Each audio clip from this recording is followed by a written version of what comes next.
आत्मा वो समर्थ परमात्मा है, परम अक्षर ब्रह्म है। और परम अक्षर ब्रह्म की जानकारी सतगुरु ही देते हैं।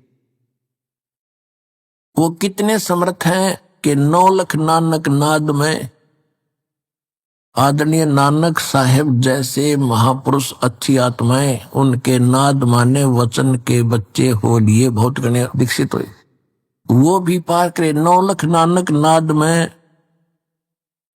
और 10 लाख गोरख तीर और लाख दत्त संगी सदा चरणों चरत कबीर। गोरखनाथ जी को सिद्धों में सबसे ताकतवर सिद्धि वाला माना जाता रहा है। उन्होंने यहां तक चमत्कार कर दिए थे कि एक बार उनके बछंदर नाम के गुरुजी काल प्रेरणा से एक सिंगल द्वीप के राजा की मृत्यु के उपरांत उस राजा के शरीर में प्रवेश करके वहां उसकी रानी को भोगने लगा। उससे 2 पुत्र हो गए। उसके बाद किसी ने गोरखनाथ को व्यंग कर दिया, किसी दूसरे नाथ ने, कि यदि तू ताकतवर है, इसी सिद्धि वाला है तो अपने गुरु ने बचा ले। वो बकवाद करने लग रहा है वहां सिंगल द्वीप के अंदर। उससे पहले क्या किया कि किसी ने बता दिया उस रानी को कि ये कोई सिद्ध आत्मा राजा के शरीर के अंदर है और राजा की आत्मा जा चुकी है और ये कभी भी छोड़कर जा सकता है इस शरीर को। इसका शरीर मिलेगा कहीं पर किसी गुफा में ये छोड़ कर आया है। तो रानी ने नौकरों को आदेश दे दिया, क्योंकि उसने तो शरीर चाहिए था चाहे उसमें कोई आत्मा हो। रानी ने ऐसा आदेश दे दिया कि कोई भी किसी संत का कोई शरीर मिला उसको फूंक दो।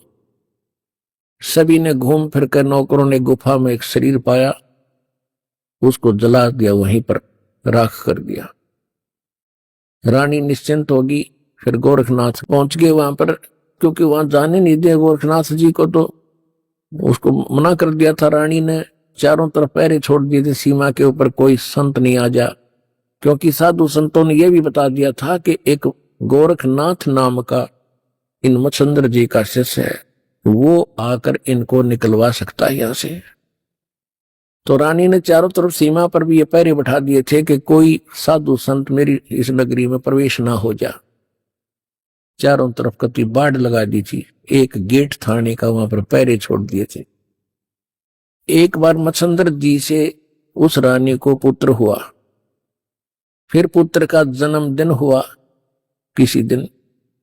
उसमें गाने बजाने के लिए बाहर से मंडली जानी थी और गोरखनाथ ने पहुंचना था। गोरखनाथ को जाने नहीं दे रहे थे। गोरखनाथ जी ने एक ढोलकी बजाने वाले का दस्त लगा दिए सिद्धि थे। वो बाहर से जो मंडली आई थी बाजे बूजे बजाने वाले, और इतने दस्त लगा दिए कि वो चल नहीं सके। तो वो चिंतित हुई मंडली के राजा के यहां जाना था, हमारी तो सजा भी होगी, पैसे भी ना मिल रहे। तब गोरखनाथ जी ने कहा भी क्या बात है, क्यों चिंतित हो? कि ऐसे ऐसे हमारे एक साथी के दस्त लग गए, राजा के यहां जाना है और एक ढोलकिया बिना बात बने नहीं ना। गोरखनाथ बोले मैं बजा दूंगा तो ढोलकी तुम्हारी। बोला ठीक है। तूने बजवा के देखी, सुर में सुर मिला दिया, अगवे बढ़िया काम चल गया। अब वहां आगे मच्छंद्रनाथ बैठा राजा के शरीर में, अफलातून पाक्या सिंहासन पर, रानी बैठी बराबर में, दोनों 2 बच्चे हो गए थे, दोनों बच्चे गोदी में। अब वहां वो गा बजा रहे थे तो गोरखनाथ कह रहा था डुम डुम डुम जाग मच्छंदर जाग तेरे फूट गए भाग। तो यहां से निकल, जाग मच्छंदर जाग तेरे फूट गए भाग। अब वो मच्छंदर राजा के शरीर में बैठा, फटफड़ी ली। तब रानी से कहा कि इस ढोलकी वाले को रख ले या नौकर। ढोलकी वाला नौकर रख लिया। फिर उसको समझाया कि आप क्या उद्देश्य लेकर तो शिक्षा दिया करते थे, कहां फंस गए बीमारी में, चलो। तो कहने लगा मैं चलूं तो मेरा तो शरीर फूंक दिया, अब जाऊं कैसे? कि तो आप निकलो यहां से। वो शरीर छोड़कर निकल गए। वहां पर राख थी, उस राख के अंदर ये अस्थि बची हुई थी, अस्थि जिनको ये मरने के उपरांत किधर डाल कागर गंगा वंगा में छोटी मोटी बचरी थी, उनको इकट्ठी करके अपनी शक्ति से गोरखनाथ ने मच्छंदर जी का शरीर बना दिया पूरा उसी एज का, और उसको प्रवेश कर दिया। अब फिर क्या था, अब देखो पुण्यात्माओं, ये है खेल, हम यहां फंसे रहे, हम यहां अड़गी बुद्धि के इतना महापुरुष, और देखो मुर्दे को भी जीवित कर दिया, शरीर भी नहीं था फिर भी शरीर बना दिया। ये जैसे अब ये चल रहा है ना, आपका प्राइम टाइम है ये, इसमें जो भक्ति करके पार ना हुए ना, इनमें इतनी गजब की भक्ति संचित हो जाएगी और इन्हीं से सिद्धियां आती हैं। इसी भक्ति को अगर आप खराब करने लग जाओगे ना कुछ दिनों में, बिना ज्ञान के, किसी का झाड़ा लाने लगे वो ठीक हो जाएगा, और कोई किसी को आशीर्वाद दोगे वो फलने लग जाएगा, आपका पंचर हो जाएगा। तो ये इतनी भक्ति इकट्ठी कर लेते हैं ये साधु संत इस समय में, अब जो चल रहा है, और ये पार हो नहीं पाते, ये फिर काल के फंस जाते और यही फिर आगे प्रसिद्ध होते रहते। फिर क्या होता है कि गोरखनाथ पिछले जन्म से सिद्धि युक्त था ऐसे। अब हम ये सोचते हैं वो ऐसा महापुरुष हो तेरे की, ये तो भगवान ने है, इस ताकतवर और कौन होगा। अब उधर से जब मच्छंदर वो चला था, राजा निकल कर वहां से, तो राजा ने क्या किया, एक थैले में सोने का असरफी डाल ली गणिए, आगे काम आऊंगे अपने भंडारा में। अब जब वो मच्छंदर का शरीर बना दिया, राजा का शरीर वहां छोड़ दिया, फिर वो झोला ठाके चला मच्छंदर, क्योंकि आत्मा तो वही थी जो सारी क्रिया कर, और उस थैले में के थी वो सोने की असरफी। तो आगे कुएं पर पानी पीने लगे, तो मच्छंदर ने कहा कि ले गोरख संभाल कर रखिए इसको, इसमें बड़ी कीमती वस्तु है और सोने की असरफी है, 1 किलो पक्का ले रहा, 2 किलो पक्का, और संभाल के रखा। जब पानी पीने लगे, गोरखनाथ ने वो थैला कुएं में उलट दिया, वो सारी असरफी सोने की कुएं में डाल दी, और मच्छंदर उस पर लाल हो रहा, निकम्मे तने क्या कर दिया, मूर्ख कहीं का, तेने अकल नहीं है। गोरखनाथ बोले गुरुदेव आप तक अति राज ऋषि बन गए, ब्रह्म ऋषि नहीं रहे। वहीं पर एक पहाड़ी थी छोटी सी, अपने मंत्र से उस पहाड़ी को सोना बना दिया गोरखनाथ ने। अब मच्छंदर को कहा कि ले गुरुदेव इन ठाले जितने डले चाहिए तेरे को। अपने आत्मा दास आपको कहां लाना चाहता है। यहां एक पंक्ति है कि 9 लाख नानक नाद में और 10 लाख गोरख तीरे, लाख दत्त संगी सदा वो चरणों चर्च कबीरे। कि हमारे कबीर साहब कितने शक्तिशाली हैं, उनमें कितनी ताकत है, ये गोरख जैसे तो उनके चरणों में पड़े रहते हैं, पास सिंह भी नहीं उनके। जिसकी शरण में आप हो दास वहां लेना चाहता है।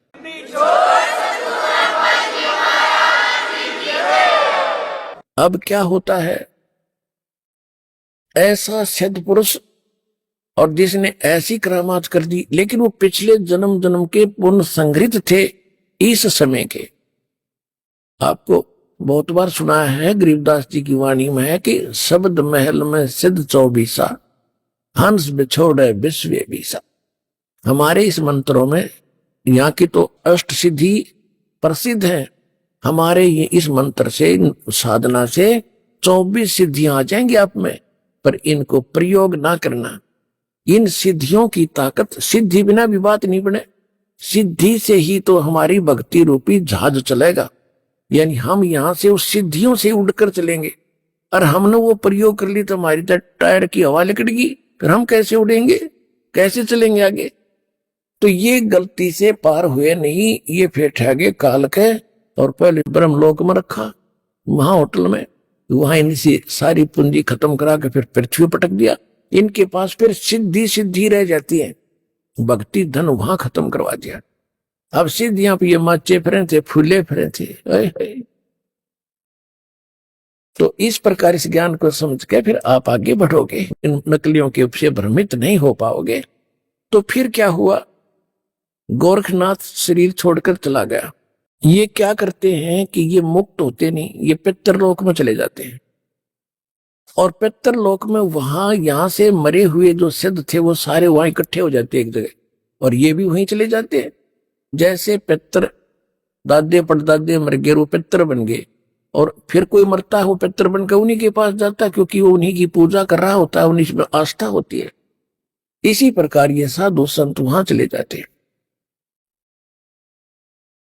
अब क्या होता है कि काशी में जब परमात्मा आए हुए थे कबीर परमेश्वर जी, कबीर परमेश्वर जी की आयु उसमें लगभग 10 वर्ष की थी, 10 वर्ष की आयु थी। और उधर से स्वामी रामानंद जी वैष्णो साधु थे, उनका बोलबाला बनारस में, काशी में, उस पवित्र नगरी में घना था। और जो नाथ परंपरा के थे, जो नाथ परंपरा के होते हैं शंकर जी के पुजारी, और वैष्णव परंपरा के वाले हैं विष्णु जी के पुजारी, तो नाथ परंपरा वालों का लगभग वहां सफाया सा हो गया था। लोग सभी वैष्णव धर्म को स्वीकार कर रहे थे। तो गोरखनाथ जी को भेजा गया वहां से, पितरलोक से, कि नाथों का तो नाश कर दिया रामानंद ने, और उसके साथ तू चर्चा करके उसने फेल करके आ, तब जनता इस नाथ पंथ को स्वीकारेगी। तो गोरखनाथ वहां आ गया, कहा? काशी में। और आके उसने रामानंद जी के पास एक चिट्ठी भिजवा दी कि मेरे साथ चर्चा करो, गोष्ठी करो, ज्ञान गोष्ठी। और जो गोष्ठी में, यानी जो चर्चा में हार गया, ज्ञान चर्चा में, गोष्ठी में, तो वो जीतने वाले का शिष्य बनेगा, और जितने उसके शिष्य होंगे वो सारे उस जीतने वाले के शिष्य बनेंगे। अब रामानंद जी के पास केवल ज्ञान था और उसके पास केवल सिद्धि थी। इस बात का स्वामी रामानंद जी को पता था कि लोग चमत्कार को ज्यादा मानते हैं, और वो जाते ही कोई सिद्धि दिखा देगा और सभी ताड़ी पीट देंगे, और मैं हारूंगा, वो जीतेगा, और नाश होगा, बैठा बैठेगा भक्ति मार्ग का। बहुत चिंतित था। और परमेश्वर कबीर साहब जी ने उनको हालांकि सब कुछ दिखा भी दिया था, और वो कबीर साहब उनके शिष्य भी हो चुके थे। वैसे लोग दिखावा शिष्य थे, लेकिन वास्तव में वो तो परंपरा निभाने के लिए शिष्य बने थे भगवान, और रामानंद जी को गुरु मानते थे। तो रामानंद जी से परमात्मा ने पूछा, कबीर जी ने, कि हे गुरुदेव, आज कैसे टेंशन ले रहे हो आप कुछ चेहरा उतरा हुआ लगता है, क्या समस्या आ गई? अपनी कोई संगत में दिक्कत आ गई है, क्या बात है? अब रामानंद जी ने बताया कि गोरखनाथ एक सिद्ध पुरुष आया है। उन्हें गोरखनाथ का नहीं पता था कि गोरखनाथ है, वो तो परमात्मा ने बताया कि तो गोरखनाथ है। मालिक ने पहचाना उसको कि एक नाथ आया है और सिद्धि में बड़ा पहुंचा हुआ बताते हैं, और ऐसे ऐसे शर्त रखी है, और वो सिद्धि दिखा देगा, लोग ताड़ी पीट देंगे, मैं हारूंगा, वो जीतेगा, वैष्णव पंथ का नाश होगा। अब कबीर साहब ने कहा, देखो गुरुदेव, वो भी संत हैं, आप भी संत हैं, हम आपके साथ चलेंगे, कोई बात नहीं, हार जीत तो होती ही है, देखते हैं उनको क्या कुछ ज्ञान गोष्ठी होती है। रामानंद जी को भी बुद्धि बदली, परमात्मा ने हिम्मत दी, वो जान गए अगर जब कबीर साहब कह रहे हैं तो ये कोई बात नहीं, चिंता का विषय नहीं। कहने लगे, ठीक है बच्चा, चलो। अब उस दिन अन्य जो शिष्य थे रामानंद जी के, उन्होंने अपना वैष्णव वाला वेशभूषा नहीं तैयार करी। वो क्या करते हैं, एक गले के अंदर एक तुलसी की एक मणि की कंठी बोल रहे हैं, उसने एक कमन का होता उसमें तुलसी का मोटा सा, उसको कहते हैं वैष्णव परंपरा से दीक्षित की पहचान होती है। और एक लंबा सा तिलक लगाते यहां से यहां तक, इस तरह एक फावड़ी लेते हैं हाथ में, एक ऐसे, यानी वो एक झोली लेते हैं, झोली, ये उनका एक वेशभूषा होती है। और तक किसी ने बनाई नहीं, हारा तक, और ये हमने जबरदस्ती वहां बनाओगे फिर, इसलिए हम अपनी पहचान दिखाते को नहीं। उस दिन कबीर साहब सारा वो वैष्णव परंपरा वाले सारे श्रृंगार करके गए, और गोरखनाथ जी को भिजवा दिया गया। ठीक है भाई, आपकी गोष्ठी का निमंत्रण हम स्वीकार करते हैं। उस स्थान पर पहुंच गए जहां वो स्थान निहित कर रखा था। रामानंद जी का आसन अलग लगा रखा था, गोरखनाथ जी का आसन अलग लगा कर रखा था। गोरखनाथ जी साथ में एक अपना त्रिशूल रखते थे, 8-9 फुट लंबा, और ऊपर 3 उसके ऐसे सिरे से होते थे। त्रिशूल ऐसा होता था, लोहे का डंडा सा होता था, और वो नीचे से भाला टाइप होता था, उसको जमीन में गाड़ के वहां खड़ा कर रखा था, और स्वयं आसन पर अलग से बैठे थे। उधर से रामानंद जी का आसन ऊंचा था। कबीर साहब अपने गुरुदेव के चरणों में बैठ के नीचे, जैसे एक सुयोग शिष्य ने भूमिका करनी चाहिए, ऐसी कर रहे थे। अब गोरखनाथ जी ने जब रामानंद जी से कहा कि मेरे साथ प्रश्न उत्तरी कीजिए, तब परमेश्वर कबीर जी खड़े हुए, वो बालक छोटे से, और कहा कि गोरखनाथ जी, मैं स्वामी रामानंद जी का शिष्य हूं, और मेरे गुरु जी से चर्चा करने से पहले तुम मेरे से बात कर, मेरे से निमट। गुरु जी तब बहुत बड़ी बात होती है, मेरे से कर बात। अब गोरखनाथ जी ने कहा कि तू कब से वैष्णव बन गया? कल का बालक है, 5-10 वर्ष का बालक है तू, और गोष्ठी करेगा गोरखनाथ के साथ? तो कब का, तेरी उम्र भी क्या है? अब थोड़ी सी वाणी सुनाते हैं आपको, फिर उसके बाद कथा सुनाएंगे।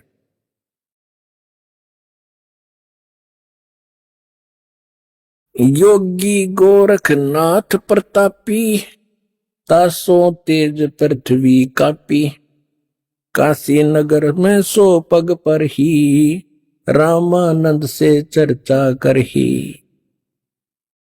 चर्चा में गोरख जय पावे, कंठी तोड़े तलक छुड़ावे। सत्य कबीर शिष जो भयहु, ये वृंतांत सो सुन लेहु। गोरखनाथ के डर के मारे, वैष्णव नहीं बेख संवारे। तब कबीर आज्ञा अनुसारा, वैष्णव सकल स्वरूप संवारा।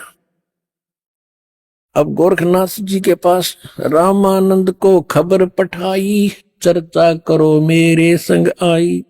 रामानंद की पहली पौड़ी, सत कबीर बैठे तिस ठौरी। कहे कबीर सुन गोरखनाथा, चर्चा करो हमारे साथा। प्रथम चर्चा करो संग मेरे, पीछे मेरे गुरु को टेरे। बालक रूप कबीर निहारी, तब ये वचन उचारी। यानी कबीर परमात्मा को बालक रूप में देखकर गोरखनाथ जी क्या बोले? कब के बहे बैरागी कबीर जी, कब के बहे बैरागी। कि तुम कब से बैरागी बन गया, वैष्णव कब से बन गया, तू काल का बालक। परमात्मा क्या बोले? नाथ जी तब से बहे बैरागी, मेरी आद अंत सुध लागी। क्या बताते हैं कि मैं कब से बैरागी हूं। धूंधूकार आद का मेला, नहीं गुरु कोई ना था चेला। तब का तो हम योग उपासा, और जब का फिरूं अकेला। धरती नहीं जद की टोपी, दीना तेरा ब्रह्मा नहीं था जद का टीका। और शिव शंकर से योगी ना थे, मेरा तब का जोड़ी शक्का। द्वापर की हम करी फावड़ी, त्रेता का हम दंडा। सतयुग मेरी फिर दुहाई, और कलयुग फिरो नौखंडा। गुरु के बचन साध की संगत, अजर अमर घर पावे। कह कबीर सुनो हो गोरखे, हम सबको तत्व लखावे। कि ए गोरखनाथ, मैं जब तक ना ब्रह्मा था ना विष्णु था, उससे पहले का हूं मैं। इस बात को सुनकर गोरखनाथ जी ने क्या पूछा, अरे क्यों बात बना रहा है तू भक्त, तेरी उम्र क्या है? अब क्या बताते हैं परमात्मा, जो बूझे सोए बावरा, क्या है उम्र हमारी, असंख्य योग पर ले गए हम तब के ब्रह्मचारी, कोटि निरंजन हो गए पर लोक सिधारी, हम तो महबूब हैं भाई सदा ब्रह्मचारी। अरबों तो ब्रह्मा गए ये 49 करोड़ कन्हैया, 7 करोड़ तेरे शंभू मर गए, मेरी एक नहीं पलैया। ओए होए, कहते हैं करोड़ों निरंजन मर गए, अलख निरंजन 21 ब्रह्मांड के स्वामी, और कहते हैं अरबों तो ये ब्रह्मा मर गए और 49 करोड़ विष्णु ये तेरे कन्हैया, और 7 करोड़ तेरे शंभू मर गए, मेरी एक नहीं पलैया। अब भी शंकर जी का पुजारी नाथ जी थे, और जब ये कहा कि तेरे शंभू भी मर लिए 7 करोड़, और मेरी एक भी पल आयु की नहीं घटी है, अर्थात मैं अविनाशी हूं। कोटन नारद हो गए ये मोहम्मद से चारी, देवताओं की गिनती नहीं ये क्या सृष्टि बिचारी, नहीं बूढ़ा ना बालक और ना कोई भाट भिखारी, कहे कबीर सुनो हो गोरख यह उम्र हमारी।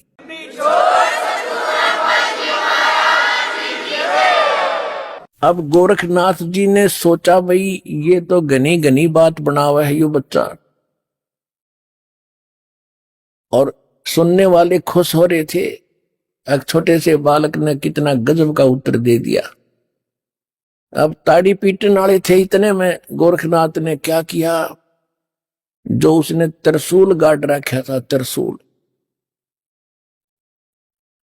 आसन से उठा, सिद्धि से नो का नो आसन पदम लगाए लगे, ऐसा उठा और उस त्रिशूल के ऊपर जा बैठा। परमात्मा ने कहा कि गोरखनाथ अब मैदान छोड़कर भागा मत, आपकी और हमारी ज्ञान गोष्ठी की बात हुई थी, ये ड्रामेबाजी दिखाने की नहीं, ये जादूगरी दिखाने की बात नहीं हुई थी, ज्ञान की बात हुई थी। और ज्ञान कर बैठ ढंग से आकर यहाँ आसन पे, ये ड्रामा क्या दिखा रहा है? लोगों ने ताली पीट दी क्योंकि वो बैठ गए ऊपर जाके। गोरखनाथ ने कहा कि अगर तुम्हारे अंदर कोई ताकत है भगवान की, मेरे बराबर आकर बैठ, तब मैं गोष्ठी करूंगा तेरे से। जमीन से 8-9 फुट ऊपर त्रिशूल के ऊपर जज का बैठा सिद्धि थे। परमात्मा को तो पता था यू बालक कितनी क्या हरकत करेगा। परमात्मा जो सूत होते थे, सूत कपड़ा बुनते थे, और सूत की एक कुकड़ी, बोलना हरियाणा में कुकड़ी, जो चरखे में माताएं काटा करती थी, वह इतनी मोटी हो जाती थी, धागे की रील सी, वह जेब में डाल रहे थे पूरी। कबीर साहब ने क्या किया कि उस धागे का एक हिस्सा पकड़ के और वो कुकड़ी यानी वह रील ऊपर न फेंक दी, वह ऐसे खुलती खुलती और सीधा 150 फुट की ऊंचाई पर जाकर ऊपरला एंड खड़ा हो गया स्ट्रेट नो का नो, मालिक की ताकत से। और परमात्मा वहां से उठे और उसके ऊपर के एंड पर जाकर बैठ गए। ये देखो, अब वो नाथ जी बोना सा दिखे, 150 फुट का 9 फुट ऊंचाई। कबीर साहब ने कहा कि ले नाथ जी, अगर बराबर बैठ के ही चर्चा करनी है तो आजा बेटा यहां हमारे बराबर में। अब देखो, ऐसी बात नहीं है कि गोरखनाथ तो आकाश में उड़ सकता था, लेकिन एक तो चुंबक होता है, परमात्मा तो सिद्धियों के भंडार हैं। और सिद्धि क्या, जैसे यह घड़ी है, यह सिद्ध कर दी मैकेनिक ने, और यह चल रही है सुइयां, और इसको चुंबक के सामने कर दो वहीं स्थिर हो जाएंगी, चल नहीं सकती। तो वो सिद्धियां परमात्मा ने पहले उसकी सिद्धि फेल करी। अब गोरखनाथ जी ने सोचा ऊपर न उठो, थोड़ा सा उठा और धड़ाम दे से नीचे आके गिरा। भाई की डुड्डी और डिग्गी होती।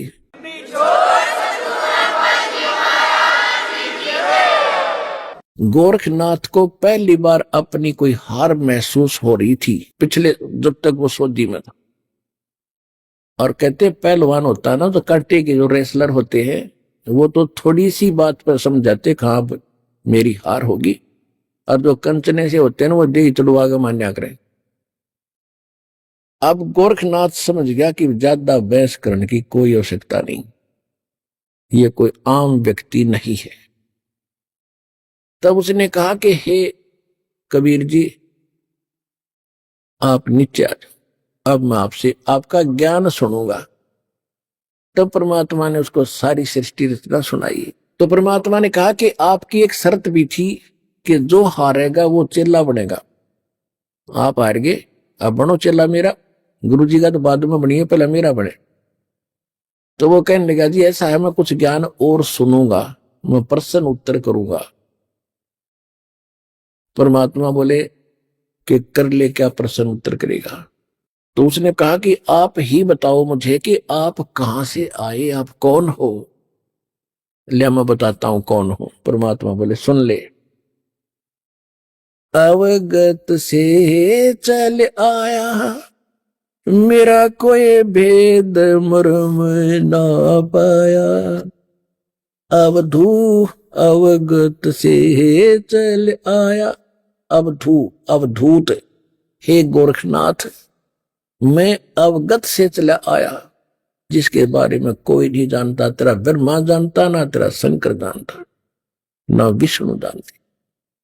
अवधू अवगत से चल आया, मेरा कोई भेद मर्म ना पाया। ना मेरा जन्म न गर्भ बसेरा, बालक बन दिखलाया।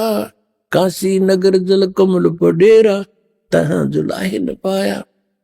मात पिता मेरे कछु नाही, ना मेरे घर दासी। जुल्ला का सुत आन कहाया, जगत करो मेरी हंसी।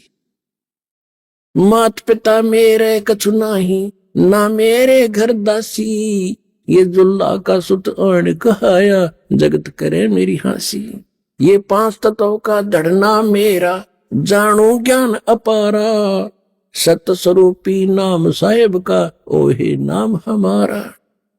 अदर दीप सतलोक में, अदर दीप गगन गुफा में, तान्य वस्तु सारा। तेरा ज्योत स्वरूपी अलख निरंजन, वो डरता ध्यान हमारा। अदर दीप और गगन गुफा में, तान्य वस्तु सारा। तेरा ज्योत स्वरूपी अलख निरंजन, वो डरता ध्यान हमारा। हाड चाम लहू ना मेरे, हाड चाम लहू ना मेरे, कोई जाने सतनाम उपासी। तारण तरण अभय पद दाता, मैं हूं कबीर अविनाशी।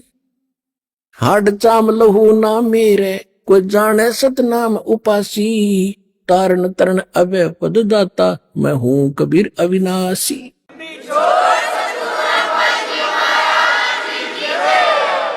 अपने आत्माओं सूक्ष्म वेद में फिर गरीबदास जी ने बताया है कि गोरखनाथ सिद्धि में भूला, यथार्थ मार्ग को छोड़कर सिद्धि में भूल गया मार्ग को। गोरखनाथ सिद्धि में भूला, और टूने टामण हांडे फूला। ये मुर्दे तक को जीवित कर दे, पहाड़ को सोना बना दिया। इनको तो गरीबदास जी कहते वो मूर्ख टूने टामण करता फिरता था, उसको क्या मिला जीवन में? महिमा तो होगी पर मोक्ष रह गया। मन तो सुख के सागर बस रे, भाई और ना ऐसा यस रे। भाई तो सुख के सागर बस रे, भाई और ना ऐसा यस रे। देखो इसको कहते तत्व ज्ञान, इसको कहते हैं सूक्ष्म वेद। अब हम एक ही बात को सुनकर उसकी महिमा गाते रहते थे, उसी के गुण गाते रहते थे, हमें पता नहीं था। इतनी जबरदस्त सिद्धियां दिखाने वाला व्यक्ति और कति जीरो था, -0 था अध्यात्म मार्ग में। आप गोरखनाथ कहते हैं गोरखनाथ सिद्धि में बुल्या, और टूने टामण हांडे फुल्या। और जंतर मंत्र जोग निभाई, और काल चक्कर जम जोरा खाई, तुम हो जम की फर्दी माही। गोरखनाथ को कबीर साहब ने कहा कि तू तो काल की फर्द में चढ़ रहा है। फर्द, फर्द कौन सा हो जो परमानेंट आपकी जमीन हो जाती है ना, आपकी फर्द में आ जाती है, तो आपका नाम होगी वह पक्की। तो परमात्मा ने कहा कि तू तो काल की फर्द में चढ़ रहा है काल का फिर गधा बनेगा अगले जन्म में। ये तो सिद्ध पाक क्या महिमा होगी तेरी। सिद्ध नहीं ये गधे हैं जो जाने नहीं सतनामा। कहते जिनके पास सतनाम नहीं वो आज भी गधे हैं, वो सिद्ध नहीं है, हम उसको सिद्ध पुरुष कहते। तो गोरखनाथ जी ने जब ये ज्ञान सुना, उसने सोचा भी इसको फालतू छेड़ने की जरूरत नहीं है, ज्ञान में यू तुझे कतई नहीं जानते। सिद्धि में भी उसके जचगी, फिर उसका फिर भ्रम रह गया थोड़ा सा। कहने लगा जी एक बार गंगा के किनारे चलो। चल भाई क्या रह गया, एक और मैं कुछ लीला करता हूं, आप मुझे उसमें पराजित कर देना, मैं आपका शिष्य बन जाऊंगा। परमात्मा बोले चल। गोरखनाथ जी गंगा के अंदर छलांग लगा गए और एक मछली का रूप धारण कर लिया, और घनी मछली वहां पर। तो उसने कहा था कि मैं इसमें छलांग लगाऊंगा और मुझे आप खोज देना दरिया से, फिर मैं आपको गुरु बना लूंगा। अब गोरखनाथ जी ने छलांग लगाई, मछली रूप बना लिया। परमात्मा ने छलांग लगाई, वह मछली पकड़ कर टीटवी बाहर लिया और बाहर काट के गोरखनाथ बना दिया।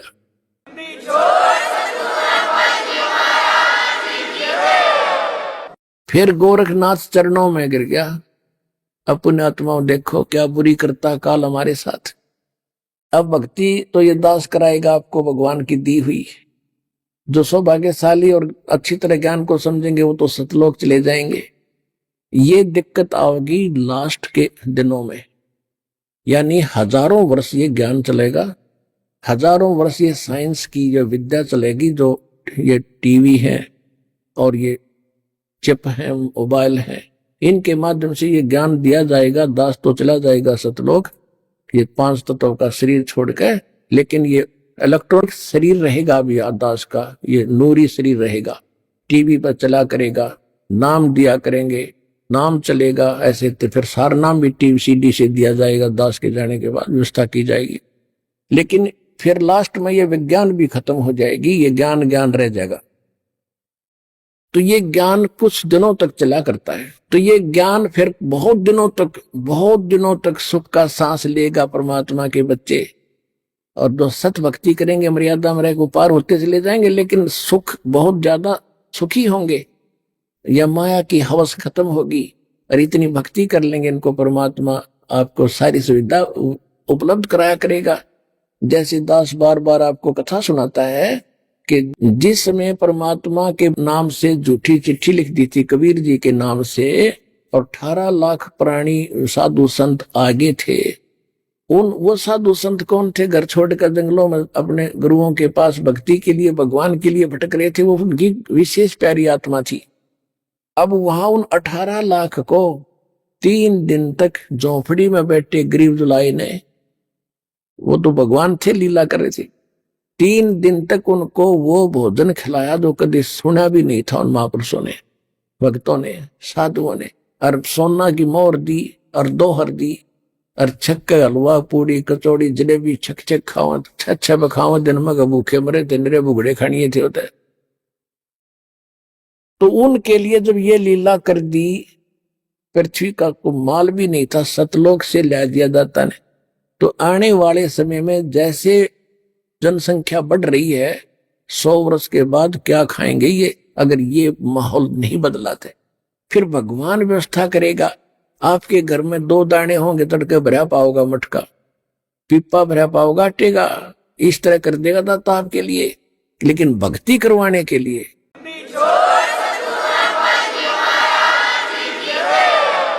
ये उनकी करेगा जो भक्ति करेंगे, और जो बकवाद चाहोगे वो अपना करते रहियो। ठीक है, जैसा भक्ति भजन करेंगे उनका लाभ मिल जाएगा, लेकिन वो उसमें से खड़ी रह जाएंगे। तो इस